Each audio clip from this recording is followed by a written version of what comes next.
Good morning, सुप्रभात, राधे राधे। कैसे आप लोग? सभी को हमारी तरफ से, एग्री पाठशाला फैमिली की तरफ से सभी को नव वर्ष की हार्दिक शुभकामनाएं। Happy new year to all of you. उम्मीद है सभी लोगों का जो पिछला साल बीता उससे बेहतर आने वाला साल जो हो, वो हम भगवान से कामना करते हैं कि उससे बेहतर साल हो। दूसरी चीज़, आप आज जो हमारा नया साल है उस दिन ये प्रण लीजिए कि जो हमने पिछले साल जो हमने जो भी गलती की है या जो भी हमसे अच्छी चीज़ें बुरी चीज़ें हुई उनको हम ध्यान में रख के हमारा जो ये वाला साल है 2025 है, इसमें उसे अच्छा करने की कोशिश करेंगे।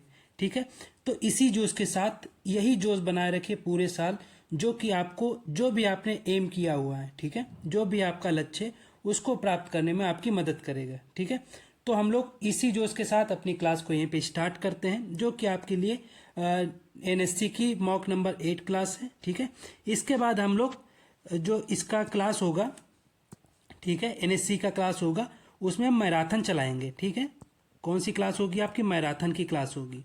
ठीक है, उसमें पूरी की पूरी क्लास में आपके जो आपका सिलेबस है ना, सिलेबस के हिसाब से आपका जो कितने क्वेश्चन आने हैं एग्रीकल्चर के आपके कितने क्वेश्चन आने हैं? 70 नंबर क्वेश्चन, 70 क्वेश्चन आते हैं या 70 क्वेश्चन आने हैं। किसमें?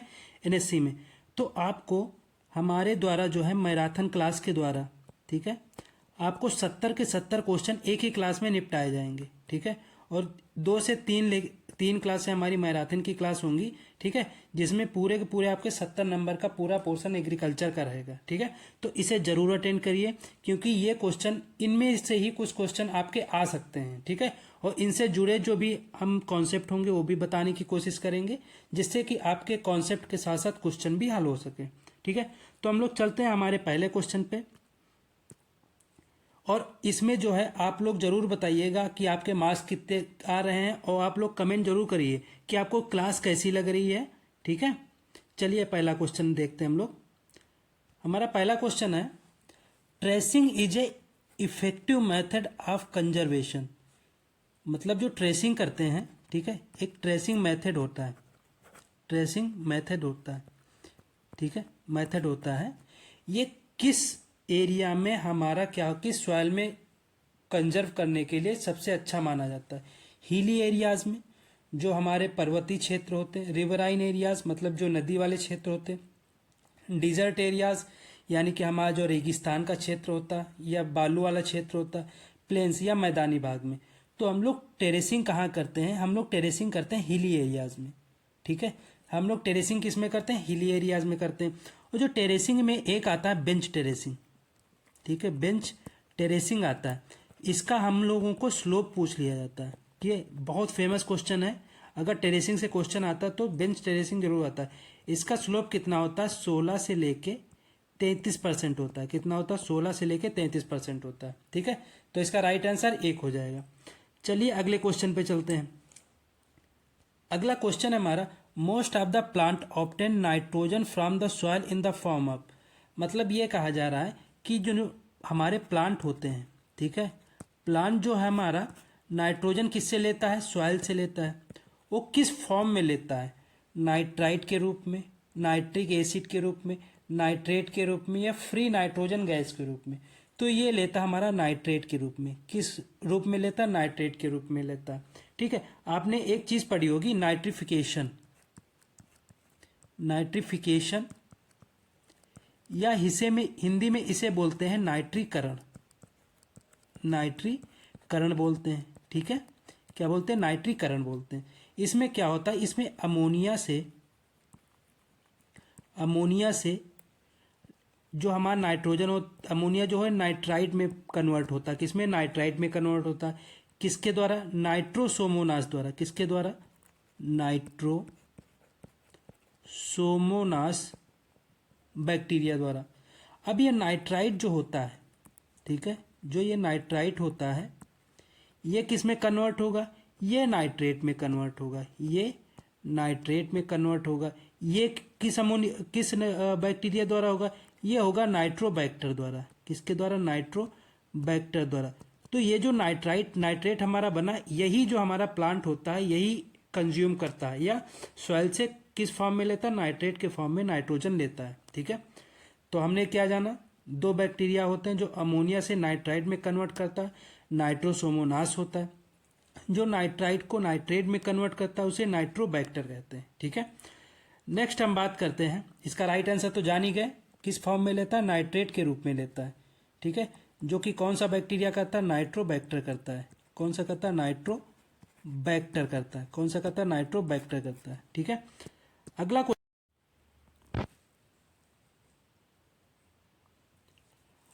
क्वेश्चन है हमारा, question number 3, the mechanical manipulation of soil to provide a favourable condition for crop growth. मतलब हमारी जो क्रॉप ग्रोथ होती है, जो हमारी फसल की वृद्धि होती है, उसकी ग्रोथ के लिए हम लोग क्या करते हैं, मिट्टी को क्या करते हैं, यांत्रिक रूप से मैनिपुलेट करते हैं। मैनिपुलेट का मतलब होता है मिट्टी को क्या करते हैं, जब हम मिट्टी को आपस में मिलाएंगे तो उससे क्या होगा, हमारी फसल की ग्रोथ के लिए अनुकूल वातावरण बनेगा। ठीक है, उस चीज़ को हम लोग क्या कहते हैं, ओवर टर्निंग कहते हैं, टीलेज कहते हैं, डिगिंग कहते हैं या स्टीरिंग कहते हैं। तो इसका राइट आंसर क्या हो जाएगा, टीलेज इसका राइट आंसर हो जाएगा। मतलब टीलेज का मतलब होता है जुताई।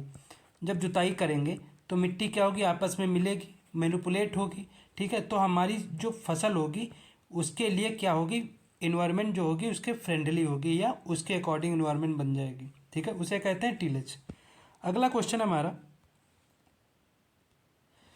The critical stage of water requirement in the rice crop. जो हमारी राइस की क्रॉप होती है, राइस का मतलब होता है धान की जो क्रॉप होती है, उसमें जो क्रांतिक अवस्था होती है, क्या होती है,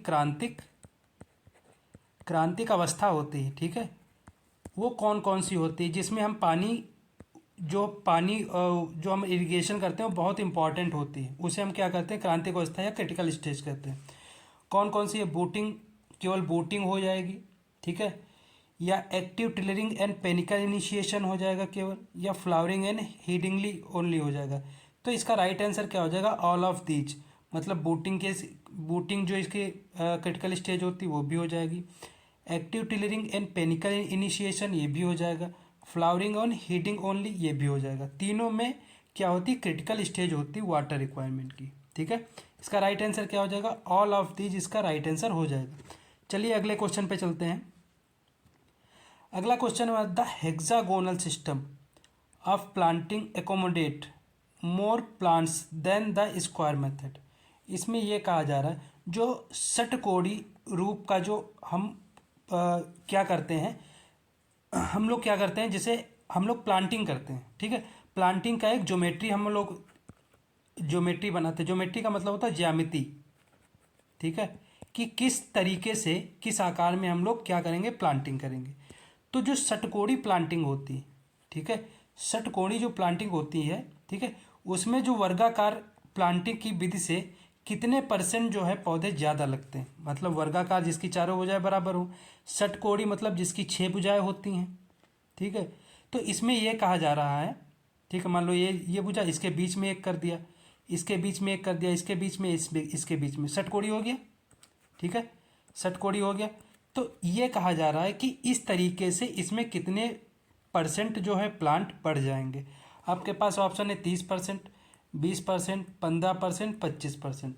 तो इसका राइट आंसर हो जाएगा 15%। कितना, 15% प्लांट बढ़ जाएंगे। ठीक है, मान लिया हम वर्गाकार विधि से कितना लगाते हैं, मान लो 30 पेड़ लगाते हैं। ठीक है, अगर हम हेक्सागोनल तरीके से लगाना चाहें तो 15% बढ़ जाएंगे, यानी 30 का 15% कितना होगा, 30 का 15%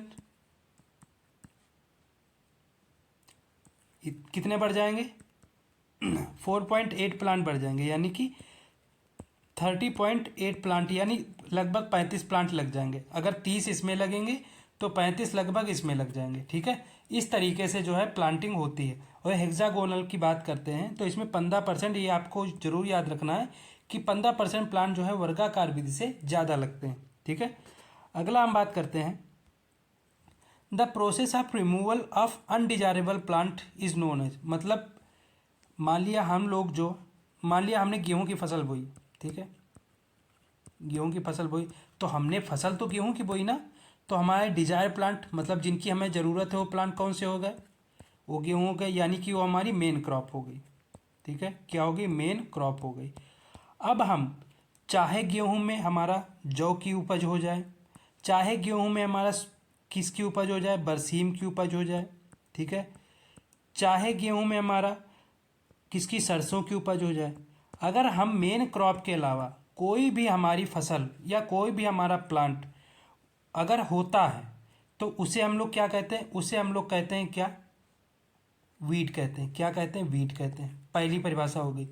अब इसको हम हटाएंगे, मतलब जो रिमूव करते हैं फील्ड से, अगर हम अनडिजायरेबल प्लांट को हटाते हैं तो उसे कह देंगे वीडिंग। क्या कह देंगे, वीडिंग। मतलब वीड को हटाना क्या हो जाएगा, वीडिंग हो जाएगा। ठीक है। सीडलिंग आप जानते हैं, बुआई करना। बुआई करना क्या होता है, सीडलिंग हो जाएगा। ठीक है, ये बुआई हो जाएगा। थ्रेसिंग आप जानते हैं, थ्रेसर क्या होता है, जो दानों को अलग करता है। विनोइंग आप जानते हैं, परती चलाते हैं जिससे कि, जैसे गांव में नहीं देखा होगा कि दो लोग एक कपड़े को पकड़ते हैं या एक चटाई को पकड़ते हैं, जिससे कि हवा देते हैं और सामने वाला वो एक ढेले में लेके चलाता रहता है ना, कोई भी दाने होते हैं। उससे क्या होता है, वो दाने साफ होते हैं, नीचे गिरते रहते हैं, उनकी जो धूल मिट्टी होती है वो उनसे दूर हटती जाती है। उसे क्या कहते हैं, उसे विनोइंग कहते हैं। क्या कहते हैं, विनोइंग कहते हैं, या ओसाना कहते हैं, ओसाई कहते हैं। ठीक है। अगला क्वेश्चन हमारा, अगले क्वेश्चन की बात करते हैं। The minimum distance needed between the चिक, जो हमारे चूजे होते हैं उनके बीच, और ग्रोवर सेट के बीच। जो ग्रोवर सेट होता है, जो चूजे होते हैं उनके बीच में मिनिमम कितना डिस्टेंस होना चाहिए, कम से कम कितना डिस्टेंस होना चाहिए। 50 फीट, 20 फीट, 30 फीट, 40 फीट। तो इनमें कम से कम 50 फीट डिस्टेंस होना चाहिए। कितना, 50 फीट डिस्टेंस होना चाहिए। इसका राइट आंसर 50 हो जाएगा, चूजे और ग्रोवर सेट के बीच में। अगला क्वेश्चन है हमारा, the characteristic symptom for Johne's disease in cattle. जो जॉन्स डिजीज होता है या रोग होता है किसमें, कैटल में, गौवंश में, उसका सिम्टम क्या है। Chronic salivation, chronic diarrhoea, mouth vesicles, या लिम्ब सिफनेस। तो अगर हम बात करते हैं, जो हमारा जॉन डिजीज होता है, ठीक है, रोग होता है किसमें, कैटल में, उसका सिम्टम क्या होता है, क्रोनिक डायरिया होता है। क्रोनिक डायरिया होता है, मतलब संक्रमित जो दस्त होती है। ठीक है। डायरिया मतलब क्या होता है, डायरिया में क्या होता है, दस्त वगैरह आने लगती है। संक्रमित जो दस्त होती है, ठीक है। अतिसार का मतलब ज़्यादा उसके क्या हो जाए, दस्त होती है। ठीक है। तो उसका मेन सिम्टम या लक्षण क्या है, क्रोनिक डायरिया, जब जॉन डिजीज होता है किसमें, कैटल में। अगला क्वेश्चन है हमारा, the most destructive paste in onion. Onion का मतलब होता है प्याज। ठीक है। इसका साइंटिफिक नेम क्या होता है, एलियम सेटाइवम। एलियम सेटाइवम होता है। ठीक है। क्या होता है, एलियम सेटाइवम होता है। इसमें जो सबसे खतरनाक या सबसे विनाशकारी पेस्ट कौन सा है, थ्रिप्स हो जाएगा, माइट हो जाएगा, वाइट फ्लाई हो जाएगा, या एफिड हो जाएगा। तो सबसे जो खतरनाक इसमें होता है कौन सा होता है, थ्रिप्स होता है। सबसे खतरनाक इसमें पेस्ट कौन सा हो जाएगा, थ्रिप्स इसमें सबसे खतरनाक पेस्ट हो जाएगा। ठीक है। अगला हम लोग बात करते हैं, अगला क्वेश्चन हमारा, the albumin percentage in chicken egg. जो एग होता है, ठीक है, जो अंडा होता है, उसमें एल्बुमिन की मात्रा कितनी होती है, 30%, 10%, 58%, 15%। तो इसमें एल्बुमिन की मात्रा होती है 58%। कितने परसेंट होगी, 58% इसमें एल्बुमिन की मात्रा होगी। अब इसमें दो चीज़ें होती हैं, एक होता है हमारा यॉक, ठीक, YOL के, और एक हमारा होता है वाइट पार्ट होता है एक यॉक। यॉक आपने देखा होगा, जो अंडे के बीच बीच में जो पीला पीला पदार्थ निकलता है उसे हम कहते हैं यॉक। ठीक है। यॉक की बात करते हैं, कभी कभी पूछ लिया जाता है, इसमें 50% क्या पाया जाता है, मॉइस्चर पाया जाता है। ठीक है। मॉइस्चर या नमी कितना पाया जाता है, 50% पाया जाएगा। ठीक है। 30% इसमें फैट पाया जाता है, फैट कितना, 30% पाया जाता है। ठीक है। और 20% इसमें प्रोटीन पाई जाती है। ठीक है। 20% क्या पाई जाएगी, प्रोटीन पाई जाएगी। वहीं अगर वाइट वाला पार्ट जो होता है, जो सफ़ेद सफ़ेद अंडे का भाग होता है, उसमें 90% मॉइस्चर पाया जाता है। कितना, 90% नमी पाई जाती है। ठीक है। और 10% इसमें प्रोटीन पाई जाती है। प्रोटीन कितनी, 10% पाई जाएगी। ठीक है। तो यॉक में प्रोटीन भी ज़्यादा, फैट भी ज़्यादा, और मॉइस्चर कम होगा। ठीक है। लेकिन वाइट में मॉइस्चर सबसे ज़्यादा होगा, प्रोटीन कम होगी। तो इसका राइट आंसर 58 इसका राइट आंसर हो जाएगा। ठीक है। अगला क्वेश्चन हम बात करते हैं, अगले क्वेश्चन की बात करते हैं, floating aquatic weed are removed by. जो फ्लोटिंग का मतलब होता है, फ्लोट का मतलब होता है तैरना। ठीक है। जो हमारे एक्वेटिक वीड मतलब जो जली हमारे इसको ऐसे लिखेंगे, जो जलीय खरपतवार होते हैं, ठीक है, खरपतवार होते हैं तैरने वाले, ठीक है, क्या होते हैं जो तैरते हैं, उनको किस तरीके से हम लोग रिमूव कर सकते हैं या किस तरीके से उनको हटा सकते हैं। आपके पास ऑप्शन है ड्रैगिंग, कटिंग, चैनिंग, मूविंग। तो इसका राइट आंसर क्या हो जाएगा, इसका राइट आंसर चैनिंग हो जाएगा। क्या इसका राइट आंसर हो जाएगा, राइट आंसर इसका चैनिंग हो जाएगा, ठीक है। चैनिंग के तरीके से एक्वेटिक वीड जो होते हैं हमारे फ्लोटिंग वाले, उनको हटाया जाता है, ठीक है। अगला क्वेश्चन है हमारा, द लैंगशैन चिकन ब्रीड कहाँ की है। एक चिकन ब्रीड है लैंगशैन, ठीक है, चिकन का मतलब होता है मुर्गी की ब्रीड है लैंगशैन, वो कहाँ की है। मेडिटेरियन रीजन मतलब भूमध्य सागरीय क्षेत्र की, इंग्लिश क्लास की मतलब इंग्लैंड वगैरह की, एशिया की या अमेरिका की। तो ये मानी जाती है कहाँ की, एशियाटिक क्लास की मानी जाती है, कहाँ की, एशियाटिक क्लास की मानी जाएगी। तो लैंगशैन कहाँ की हो जाएगी, एशिया की हो जाएगी या एशियाटिक क्लास बोलेंगे, ठीक है। अगला क्वेश्चन हमारा, the respective proportion of sand, silt and clay in loamy soil. मतलब जो लोमी सॉइल हमारी होती है, ठीक है, उसमें सैंड, सिल्ट और क्ले का परसेंटेज कितना होता है या अनुपात कितना होता है। 20-20-60, 20:20:7, मतलब ये सैंड हो जाएगा, ये सिल्ट हो जाएगा, ये क्ले हो जाएगा, ठीक है। 40-30-30, ये 40:40:20 या 30:30:40। तो इसका राइट आंसर क्या हो जाएगा, 40-40-20, मतलब सैंड 40%, सॉरी 40, और सिल्ट भी 40, और जो हमारी क्ले हो जाएगी वो 20 हो जाएगी, ठीक है। कितना, क्ले सबसे कम 20 और 40-40 सिल्ट हो जाएगी, सिल्ट और सैंड हो जाएगी, ठीक है। तो लोमी किससे बनती है, सैंड सिल्ट तीनों से, जिसमें सबसे कम अनुपात किसका होता है, सबसे कम अनुपात क्ले का होता है, बराबर किसका होता है, सैंड और सिल्ट का होता है। क्या होता है, 40-40 और 20, ठीक है। ये होता है सैंड, सिल्ट और क्ले, सैंड, सिल्ट और क्ले का। अगला क्वेश्चन हमारा, the botanical name of mango.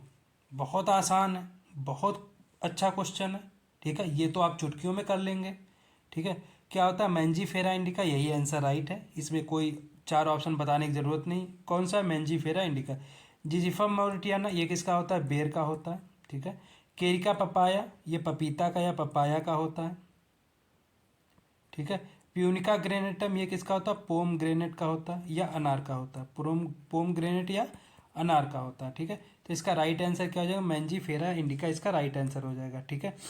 आपको फिर से एक बार बता दें, हमारी मैराथन क्लास जो है, ठीक है, अगली क्लास का कौन सी है, मैराथन क्लास, जिसमें जो आपके सिलेबस के हिसाब से 70 क्वेश्चन होंगे, ठीक है, ठीक है। उसमें से आप अपने आप को जांच सकते हैं कहाँ पे हैं। ये 2 से 3 क्लासें आपकी होंगी डेली, ठीक है। आपके जब तक एग्ज़ाम नहीं होता तब तक आपकी डेली मैराथन क्लास होगी, ठीक है। लगभग 2 से 3 क्लासें आपकी होंगी, ठीक है, जिसमें आपको 70 क्वेश्चन हर क्लास में मिलेंगे, जो आपके सिलेबस के अकॉर्डिंग होंगे, ठीक है। चलिए हम लोग चलते हैं अगले क्वेश्चन पे। अगला क्वेश्चन है हमारा, the lowest category of soil classification. जो हमारा सॉइल क्लासिफिकेशन होता है या मृदा वर्गीकरण होता है, उसकी सबसे लोएस्ट या सबसे निम्नतम जो श्रेणी है वो कौन सी है। Order, series, family, grade, group.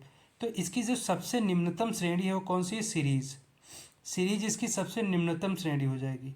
क्या हो जाएगी, सीरीज इसकी सबसे निम्नतम श्रेणी हो जाएगी, जिसे हम लोग क्या कहेंगे, कुल कहेंगे।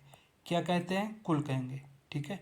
सॉरी, कुल नहीं, इसे श्रेणी कहते हैं। सीरीज को क्या कहते हैं, श्रेणी कहते हैं। सीरीज को क्या कहेंगे, श्रेणी कहेंगे। तो इसका राइट आंसर सीरीज हो जाएगा, ठीक है। ये बहुत अच्छे क्वेश्चन है आपके, ठीक है। ये एग्जाम में आए हुए क्वेश्चन है, जो हम आपको जितनी भी हमने मॉक कराए हैं, ये सारे के सारे क्वेश्चन जो है एग्जाम में आए हुए क्वेश्चन है, ठीक है। कोई ज़रूरी नहीं एनएससी में ही आए हैं, किसी और एग्ज़ाम में भी आए हैं, लेकिन एनएससी का जो एग्ज़ाम होता है, कहीं ना कहीं क्वेश्चन जो पिछले या कई और एग्ज़ाम में आए हुए होते हैं उनमें से उठा के रख देते हैं, ठीक है। तो इसीलिए मैं आपको आए हुए क्वेश्चन ही करा रहा हूँ, ठीक है। अगला क्वेश्चन है हमारा, which of the following disease causes abortion. मतलब ये इनमें से कौन सा ऐसा डिजीज़ है जिसके होने से जो हमारी कैटल या जो हमारे पशु होते हैं उसमें एबॉर्शन हो जाता है, मतलब बच्चा गिर जाता है। टीबी, ट्यूबरकुलोसिस हो जाएगा, कॉक्सीडियोसिस हो जाएगा, ब्रूसिलोसिस हो जाएगा या रेबीज हो जाएगा। तो अगर एबॉर्शन की बात करते हैं तो कौन सा हो जाएगा इसका राइट आंसर, ब्रूसिलोसिस जो है ये हो जाएगा एबॉर्शन, ठीक है। ट्यूबरकुलोसिस आप जानते ही हैं, कॉक्सीडियोसिस आप जानते ही हैं, ठीक है। ये किससे होता है? प्रोटोजोआ से होता है। किससे होता है? प्रोटोजोआ से होता है, ठीक है। रेबीज आप जानते ही हैं, जो किससे फैलता है? जो कि हमारा डॉग से किस में जाता है? कैटल में जाता है।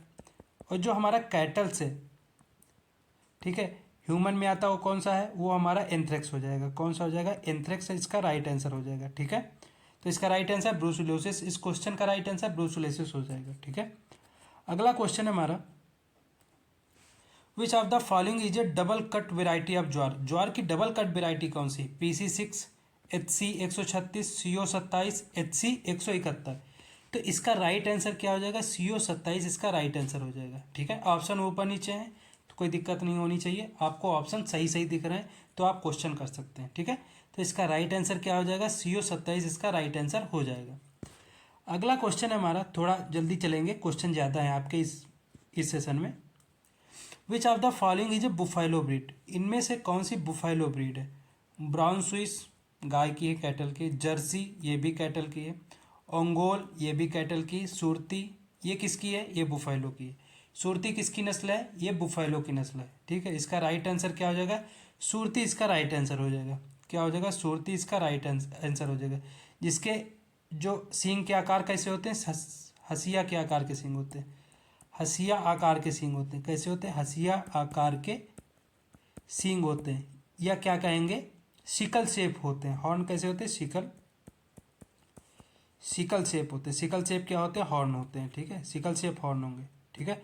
अगला क्वेश्चन हमारा, which of the following is a rabi crop. इन निम्न में से रबी क्रॉप कौन सी है? मेज ये तो कैसी है? ये लगभग तीनों सीजन में उगाई जाती, लेकिन मेनली किस में मानी जाती? खरीफ की मानी जाती, ठीक है। ग्राउंडनट ये भी खरीफ की हो जाएगी। कॉटन ये भी खरीफ की हो जाएगी। तो बचा कौन? मस्टर्ड। मस्टर्ड कैसी है? ये रबी की क्रॉप है। रबी का मतलब होता है जो हमारी क्रॉप किस में बोई जाती है? सर्दियों में या विंटर सीजन में, ठीक है। खरीफ का सीधा सीधा अर्थ क्या होता है? खरीफ होता है जो हमारी मानसून में फसलें बोई जाती हैं, मतलब जब बरसात का मौसम स्टार्ट होता है। जायद का क्या होता है? जायद कब होता है? जब हमारा जाड़ा चला जाता है उसके बाद, ठीक है। जाड़े के बाद लगभग मार्च से स्टार्ट होती हैं क्रॉप बोना, ठीक है। कब तक चलती हैं? जून तक चलती हैं। तो ये किस में आ जाएंगी? जायद में आ जाएंगी, ठीक है। इसका राइट आंसर क्या हो जाएगा? मस्टर्ड इसका राइट आंसर हो जाएगा। अगला क्वेश्चन हमारा, अगले क्वेश्चन की बात करते हैं, विच of the following is A trace element. निम्न में से ट्रेस एलिमेंट कौन सा? Calcium, selenium, sodium, potassium. Calcium हो जाएगा, सेलेनियम हो जाएगा, सोडियम हो जाएगा, पोटेशियम हो जाएगा।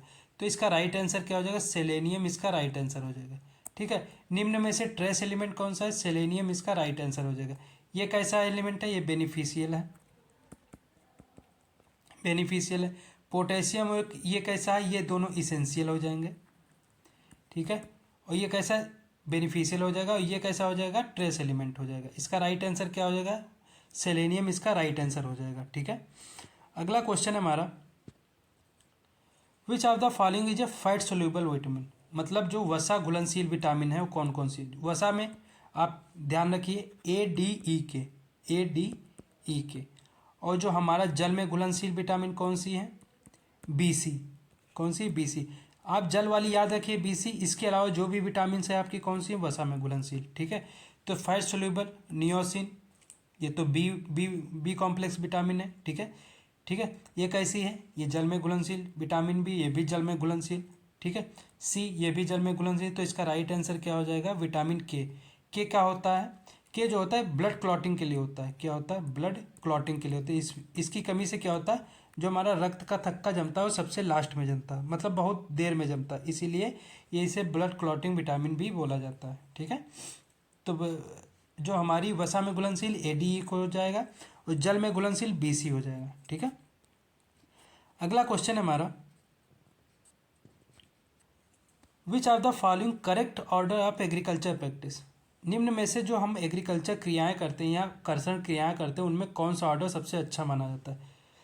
सॉइल प्रिपरेशन, सबसे पहले हम लोग क्या कहेंगे?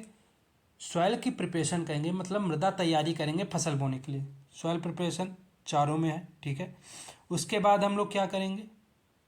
वीडिंग तो करेंगे नहीं पहले, ना तो सबसे पहले इरिगेशन करने लगेंगे ना, इसमें भी ये भी गलत हो जाएगा, ये भी गलत हो जाएगा, ये भी गलत हो, तो एक ही ऑप्शन आपका बचता है, सोइंग करेंगे। सोइंग के बाद क्या करेंगे, बुआई के बाद क्या करें, सिंचाई करेंगे। सिंचाई के बाद हम लोग खरपतवार निकालेंगे, खरपतवार निकालने के बाद हमारी फसल पक जाएगी, उसकी हार्वेस्टिंग या उपज करेंगे। तो इसका राइट आंसर ए हो जाएगा। ठीक है, सॉइल प्रिपरेशन के बाद सोइंग करेंगे, सोइंग के बाद इरिगेशन करेंगे, इरिगेशन के बाद वीडिंग करेंगे, वीडिंग के बाद हार्वेस्टिंग करेंगे। ठीक है, अगला क्वेश्चन हमारा, which of the following is an organic pesticide, इनमें से कौन सा ऑर्गेनिक पेस्टिसाइड है।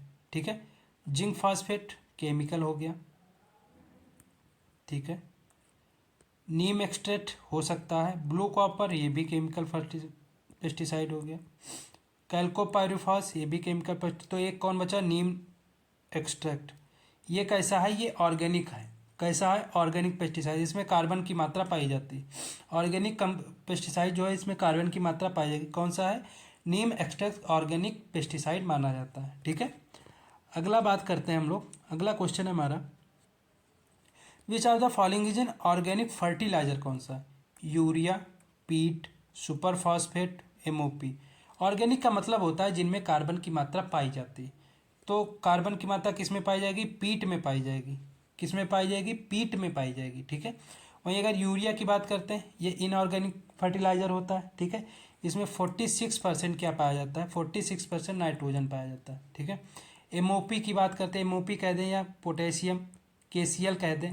ठीक है, इसमें जो है 60% पोटेशियम पाया जाता है। कितना पाया जाएगा, 60% इसमें पोटेशियम पाया जाता है। ठीक है, सुपर फास्फेट की बात करते हैं। ठीक है, इसमें एक होता है सिंगल सुपर फास्फेट, इसमें 16% क्या पाया जाता है, फास्फोरस पाया जाता है। ठीक है, कितना, फास्फोरस 16% पाया जाएगा।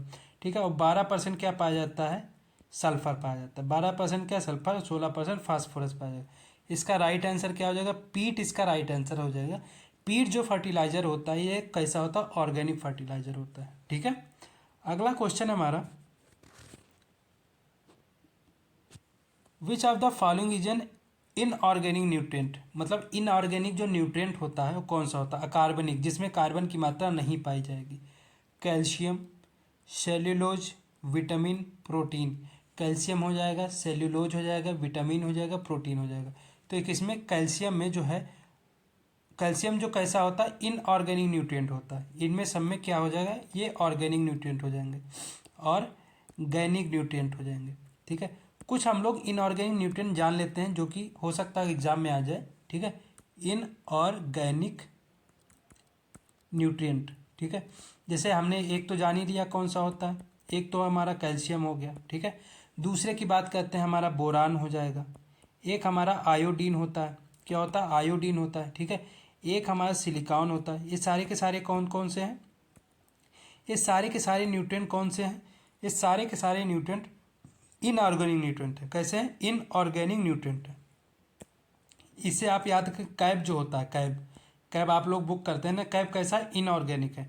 उसके बाद आयोडीन याद कर लिए, सिलिकॉन याद कर लीजिए। ठीक है, इस सारे के सारे कैसे हैं, ये इनऑर्गेनिक न्यूट्रिएंट है। ठीक है, तो इसका राइट आंसर क्या हो जाएगा, कैल्शियम इसका राइट आंसर हो जाएगा। अगला क्वेश्चन है हमारा, which of the following group are short day plant. दो टाइप के प्लांट होते हैं हमारे। ठीक है, एक होते हैं शॉर्ट डे प्लांट, एक होते हैं लॉन्ग डे प्लांट, एक होते हैं day neutral plant, day neutral plant. तो शॉर्ट डे प्लांट होते हैं। ठीक है, शॉर्ट डे मतलब छोटा दिन, जिनके लिए छोटा दिन मतलब 12 घंटे से कम जिन्हें रोशनी चाहिए। लॉन्ग डे प्लांट जिन्हें 12 घंटे से ज़्यादा चाहिए।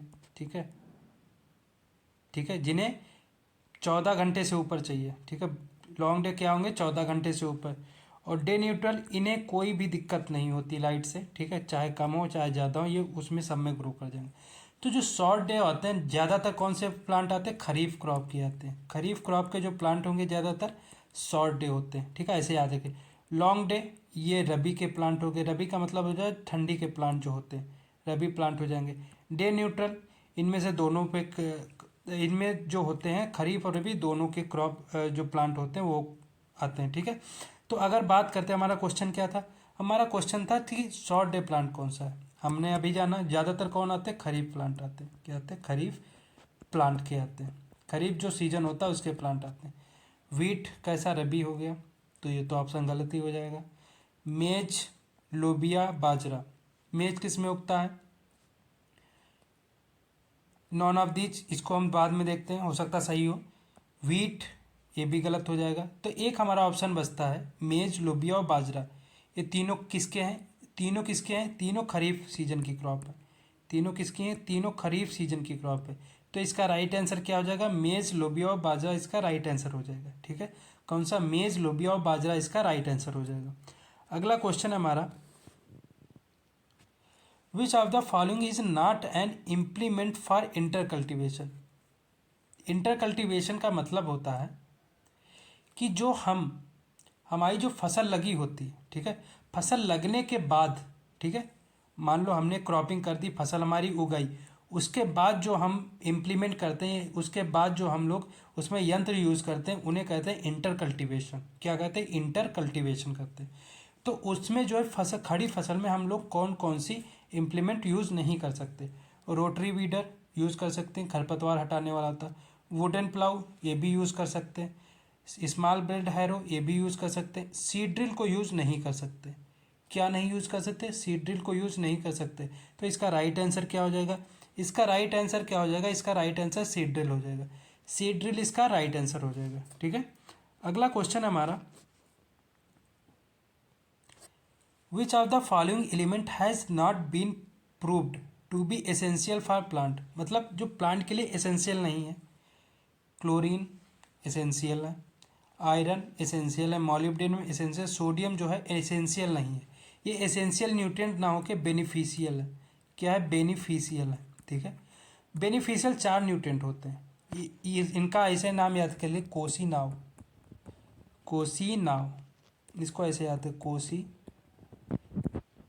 नाव। मतलब कोसी नदी जो है, कोसी नदी में क्या है? कोसी में नाव है, कोसी में नाव है। ठीक है, को से कोबाल्ट हो जाएगा, एस से सिलिकॉन हो जाएगा, Na से सोडियम हो जाएगा, वी से वेनेडियम हो जाएगा। ये सारे के सारे कौन कौन से हैं? ये सारे के सारे बेनिफिशियल न्यूट्रिएंट हैं। ठीक है, इन बेनिफिशियल न्यूट्रिएंट 17 प्लस ये जो 4 बेनिफिशियल न्यूट्रिएंट है, टोटल जो है 21 जो टोटल न्यूट्रिएंट है, इन्हें क्या कहा जाता है? इन्हें फंक्शनल न्यूट्रिएंट कहा जाता है। क्या कहा जाता है? Functional nutrient. ये किसने धारणा दी थी? ये धारणा दी थी किसने? एफ निकोलस ने। किसने? एफ निकोलस ने फंक्शनल न्यूट्रिएंट की धारणा दी थी। ठीक है, तो बेनिफिशियल कितने न्यूट्रिएंट होते हैं? 4 होते हैं। अगला बात करते हैं हम लोग, अगला क्वेश्चन हमारा, chlorosis occurs due to deficiency of. मतलब इसमें क्लोरोसिस क्या होता है? इसमें जो है पत्तियां जो होती हैं वो पीली पड़ जाती है, क्योंकि इसमें क्लोरोफिल की कमी हो जाती है। किस कारण होता है? कैल्शियम से होता है, मैग्नीशियम से होता है, सोडियम से होता है, क्लोरीन से होता है। अगर क्लोरोसिस की बात करते हैं, ठीक है, तो ये किससे होता है? ये मैग्नीशियम से होता है। किससे होता है? मैग्नीशियम से होता है। ठीक है, और किससे किससे होता है? जो क्लोरोसिस की बात करते हैं, क्लोरोसिस की बात करते हैं, ये होता है हमारा मैग्नीशियम से, आयरन से, जिंक से, पोटेशियम से। Magnesium, iron, zinc, potassium. एक यहीं पे होता है नेक्रोसिस, नेक्रोसिस होता है। ठीक है, ये किससे होता है? ये होता है पोटेशियम से। ठीक है, पोटेशियम और पोटेशियम से क्लोरोसिस, नेक्रोसिस दोनों होता है। कैल्शियम से हो जाएगा। ठीक है, और कैल्शियम से, मैग्नीशियम से भी हो जाएगा। तो मैग्नीशियम पोटेशियम से क्लोरोसिस नेक्रोसिस दोनों होता है। ठीक है, और एक क्या हो जाएगा? और एक कॉपर हो जाएगा। ठीक है, इससे क्या होता है? इससे हमारा क्या होता है? नेक्रोसिस होता है। ठीक है, नेक्रोसिस के लिए पोटेशियम मैग्नीशियम दोनों में कॉमन रहेगा, नेक्रोसिस और क्लोरोसिस में। आपको याद क्या रखना? कैल्शियम और कॉपर ये किसके होंगे? ये नेक्रोसिस के होंगे। और आयरन, जिंक किसके होंगे? क्लोरोसिस के होंगे। ठीक है, इसका राइट आंसर क्या हो जाएगा? मैग्नीशियम इसका राइट आंसर हो जाएगा। अगला हम बात करते हैं, अगला और हमारा लास्ट क्वेश्चन है इस वीडियो का। ये क्वेश्चन है, सिट्रस कैंकर जो है किससे होता है? माइकोप्लाज्मा द्वारा होता है, फंजाई द्वारा होता है, वायरल होता है, या बैक्टीरियल होता है? अगर हम बात करते हैं सिट्रस कैंकर की, तो ये कैसा होता है? बैक्टीरियल होता है। किस कैसा होता है? बैक्टीरियल। किस में होता है? ये सिट्रस में होता है। किस में होता है? सिट्रस में होता है। सिट्रस कैंकर में जो प्लांट की छाल होती है उस पर प्रभाव पड़ता है। किसकी? प्लांट की जो बार्क होती है। ठीक है, बार्क पे क्या, या छाल पे प्रभाव पड़ता है, उसे क्या कहते हैं? सिट्रस कैंकर कहते हैं। ठीक है, उम्मीद है क्लास आपको समझ में आई होगी। हमारा ये लास्ट क्वेश्चन था। ठीक है, क्लास को यहीं पे एंड करते हैं। उसके पहले हम आपको कुछ जानकारी दे दें। सबसे पहले आप फुल एनर्जी के साथ, ठीक है, ये जो आने वाला साल है इसको अटेंड करिए। दूसरी चीज़, हम लोग मिलते हैं अगली क्लास में। आपको नए वर्ष की एक बार फिर से हार्दिक शुभकामनाएं। तब तक के लिए धन्यवाद, और मिलते हैं अगली क्लास में। हमारी मैराथन की क्लास होगी, ठीक है। धन्यवाद।